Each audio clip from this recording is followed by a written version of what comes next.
नितिन शर्मा आज एक नई चर्चा के साथ हाजिर हुआ हूँ।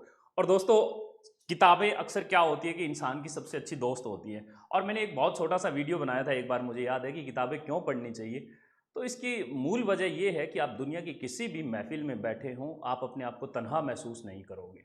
दूसरा, किताबें इसीलिए पढ़नी चाहिए कि इस दुनिया के चाहे कितने भी सवाल क्यों ना हो, उनके आपको आंसर, उनके उत्तर नहीं मिल रहे हैं, तो वो किताबें आपको अता फरमाती है, वो किताबें आपको वो उत्तर देती है।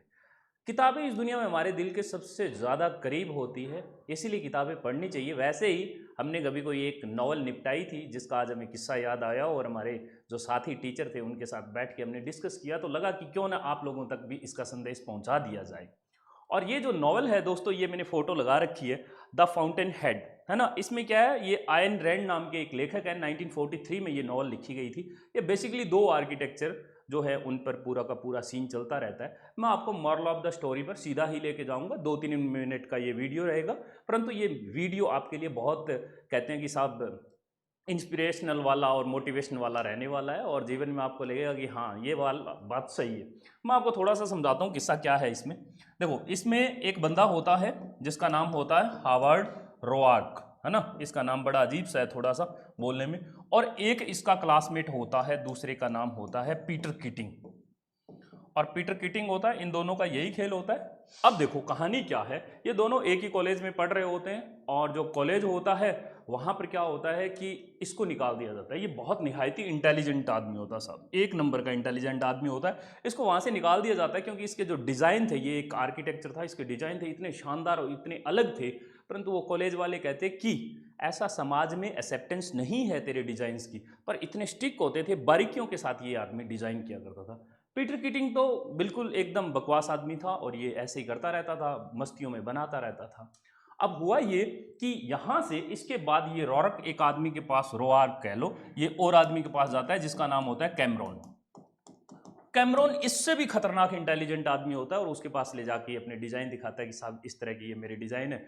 तो इसके अंडर में कुछ टाइम काम करता है, और फिर ये पहुंच जाता है किसी कंपनी में काम करने के लिए। बीच में कुछ ऐसे भी किस्से आते हैं, कहीं कोई पहाड़ खोदने के लिए भी चला जाता है, उसे एक डोमिनिक नाम की एक लड़की मिलती है, उसके साथ उसका अफेयर भी चलता है। ये सारी चीजें धरी धरी रह जाती है। परंतु ये एक कंपनी में काम करने जाता है, और उस कंपनी में जिस सीट पे ये काम करता है, ये वहीं पे रह जाता है। और बाद में पीटर किटिंग, क्योंकि ये बहुत इंटेलिजेंट आदमी था, और ये जो पीटर किटिंग था, ये आदमी उसके बाद आकर कंपनी को ज्वाइन करता है, और एक दिन ये क्या करता है, बहुत ऊपर तक पहुंच जाता है, बहुत ऊपर तक।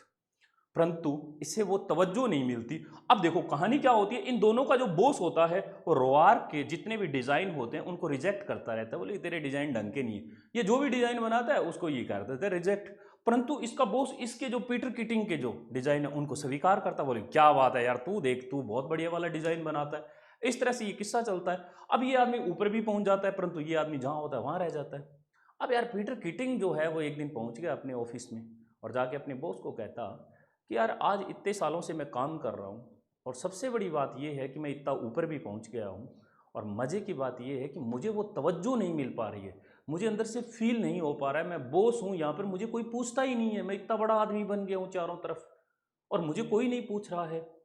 तब उसके बॉस ने एक बहुत बड़ी बात बोली थी दोस्तों, जो आपके जीवन में काम आएगी। उसने कहा कि तू कोई आर्किटेक्चर वार्किटेक्चर कुछ नहीं है, तेरे में कोई दम की बात नहीं है, तू इतना बेवकूफ़ आदमी है कि तेरे को खुद को भी नहीं पता।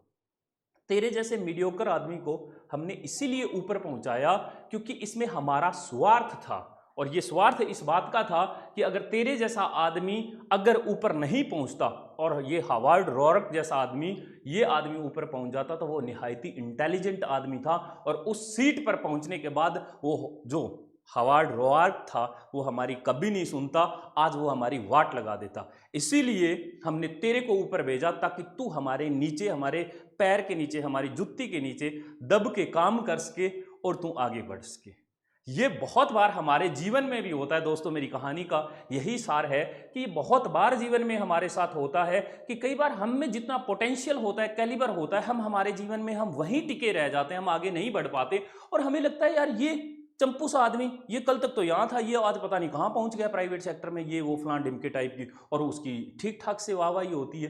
कई बार क्या होता है कि हमारे पर्दे के पीछे कोई खेल और चल रहा होता है जिसका हमें बिल्कुल भी आइडिया नहीं होता। और पर्दे के पीछे का खेल ये होता है कि हमारी ताकत को देखकर, इन्फेरियरिटी जिस कॉम्प्लेक्स की बात करते हैं ना, वो बड़े बड़ों में आ जाता है। इन्फेरियरिटी कॉम्प्लेक्स उसे कहते हैं कि अगर मुझ में कुछ बहुत तगड़े वाली ताकत है तो मेरे साथी जो लोग हैं वो मेरी ताकत को देखकर मुझे छोड़ के भाग जाएंगे कि साहब इसमें वो पोटेंशियल है, इसे ही कहते हैं वो कॉम्प्लेक्स। अब दूसरी बात कि पर्दे के पीछे बहुत बड़े बड़े खेल चल रहे होते हैं, और ये जो पर्दे के पीछे खेल चल रहे होते हैं ये हमें दबाने के लिए चल रहे होते हैं, और कुछ बेवकूफ़ लोगों को वहाँ तक पहुँचा दिया जाता है जबकि वो उस सीट के, या हम कहें उसको डिज़र्व नहीं कर रहे होते, उस सीट के लायक नहीं होते हैं। ये हमारे जीवन में चलता रहता है, इसलिए कभी अपने आप को छोटा तो आंकना ही नहीं है।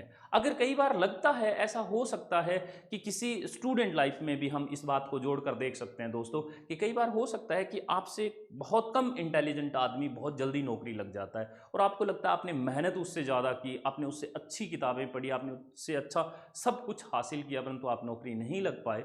तो हो सकता है कि वहाँ पर आप उसके लिए नहीं बने हो, आप कहीं और के लिए बने हो, इसीलिए आपके साथ पर्दे के पीछे ईश्वरीय खेल खेल रहा है। तो ऐसा तो बहुत सारे, अगर आप प्राइवेट कंपनी में आप देखोगे तो आपको लगेगा कि बहुत बेवकूफ़ आदमियों को बॉस बना दिया गया, ढंग का आदमी नीचे ही पड़ा है और वो उसी कचरे में लगा रहता है। आप किसी भी प्राइवेट सेक्टर की बात कर लो, उसमें अक्सर ऐसा ही होता है, ताकि वो जुत्ती की नोक के नीचे दब के रह सके। और मुझे अब ऐसा लग रहा है कि ये जो संदेश है द फाउंटेन हेड का, ये आप सब लोगों तक जिस लहजे के साथ मैंने पहुंचाने की कोशिश की है, उसी लहजे के साथ आप तक पहुंचा है। मेरी लास्ट में एक ही गुजारिश रहती है दोस्तों, कि अगर आपने हमारे सृष्टि क्लासेस परिवार का अभी तक चैनल सब्सक्राइब वाला बटन नहीं दबाया है, और आपने चैनल सब्सक्राइब नहीं किया है, तो अभी तक कर लीजिएगा। और हमारा प्ले स्टोर पर इसी लोगों के साथ प्ले स्टोर पर हमारा ऐप है, जो डाउनलोड कर लीजिएगा। उस पर सभी तरह के भारत को लेकर और राजस्थान को लेकर जितने भी कंपटीशन एग्ज़ाम होने वाले हैं, उनकी तैयारी करवाने के संबंध में सारे कोर्स आपको वहाँ पर अवेलेबल मिलेंगे। बहुत बहुत शुक्रिया, बहुत बहुत धन्यवाद।